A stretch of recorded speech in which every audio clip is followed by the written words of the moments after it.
There's just a lot of talk about the distribution of all kinds of money to millions and millions and millions of Americans, but yet like only a teeny tiny percentage of people have actually received anything so far in 2026. Well, anyway, let's pop this up right here, right now. Feel free to read through the details. This is an AI summary. I kind of like these because they're short, they're sweet, they're straight to the point, and they summarize everything pretty quickly, which is why I kind of like these. Anyway, this is just a screenshot that I just want you to take a look at, and you can read through this. Now, like I said, this was originally introduced in 2025. Obviously, here we are, couple months into 2026, right here, right now, okay? Now, this was originally introduced by TSCL, the Senior Citizens League. Now, if you've been watching the videos here on the channel for a while now, you've certainly heard me talk about the Senior Citizens League. It's a great big advocacy group. They focus on people receiving any type of benefit administered by Social Security. I really like what they're doing here. But anyway, as you can see in the AI screenshot here in this summary, basically what they are doing, they are lobbying lawmakers to distribute a one-time $1,400 make-up payment to Social Security beneficiaries. By the way, only Social Security beneficiaries, as literally a make-up or a catch-up payment, because let's just say it how it is. They stiffed us over the last several years here. I mean, in a major, major way. Doesn't really matter how you cut it. We all recognize that prices and inflation have been significantly higher than what they have reported and what they've actually given to the beneficiaries in the form of annual cost of living adjustments, okay? So with that being said, that's exactly what the Senior Citizens League is suggesting, is that, hey, we recognize the cost of living is way higher than what the COLAs have actually provided. Therefore, seniors, people with disabilities, Social Security beneficiaries are literally falling behind. Have you heard me say that one before? Like 1,000 times in the last year? Yeah, because it's the common theme, and I think we can all probably agree with this. Well, this is the reality of the matter, and not only are people falling behind in a massive, massive way right now and hurting financially because prices continue to rise and they continue to give this smoke screen saying, oh no, prices aren't rising. What are you talking about? There's no inflation here. It's just a myth, right? It's a mirage. There's no inflation here. And we're like, dude, what are you looking at? Yes, there is. Prices are still rising. We're living in the real world and we are seeing this.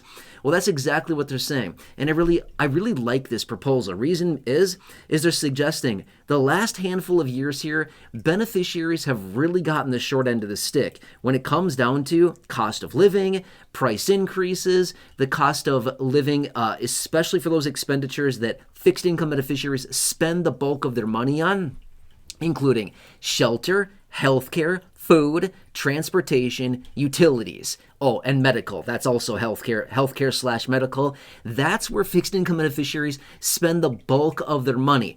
Guess where the bulk of inflation has been in the last 5 to 6 years? Literally all of those categories. Shelter, medical, transportation, utilities, food. Literally where the bulk of the inflation has been. Literally what fixed income Social Security beneficiaries spend their money on.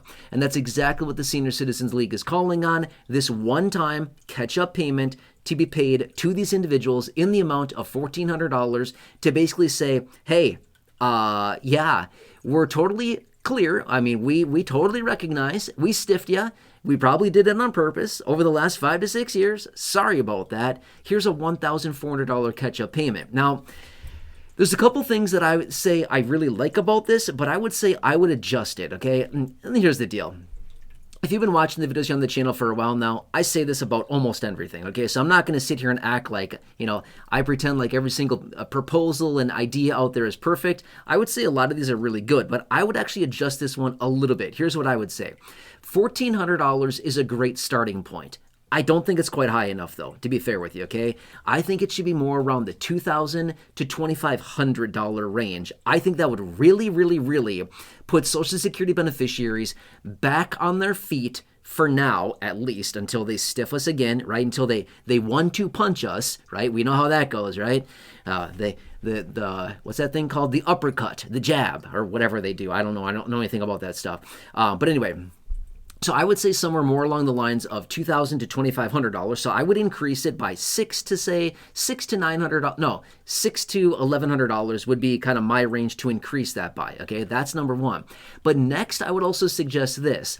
I'm not sure where the Senior Citizens League is suggesting that this money should be paid out of. Considering that it would just go out to beneficiaries, it makes me think that they're thinking it should be paid out of the trust fund. I don't think this should be paid out of the trust fund. I think, in my opinion, this should be paid out of general federal funds versus out of the trust fund. The reason that I say that is this. There's a lot of people out there that are very worried about the solvency and insolvency issue of the Social Security Trust Fund, and they would easily come back, as in lawmakers, and they would argue, oh no, we can't do this. This would increase the date in which the Social Security Trust Fund would become insolvent. And they would say, no way, I'm not voting for this. This is a vote to basically drain the trust fund, a little bit faster. And to be fair, if they took the money out of the trust fund, yeah, it certainly would make the trust fund become insolvent faster and sooner. So that would ultimately not be good for beneficiaries in, say, like 6 years, right? When the trust fund is totally empty. Not a good situation. That's a topic for a whole nother video. But what I would say, the two adjustments I would make is raise the dollar amount up to a minimum $2,000, ideally something more along the lines of $2,400 to $2,500, I think would really, really, really help beneficiaries in a massive way. That's adjustment number one. Adjustment number two, I hate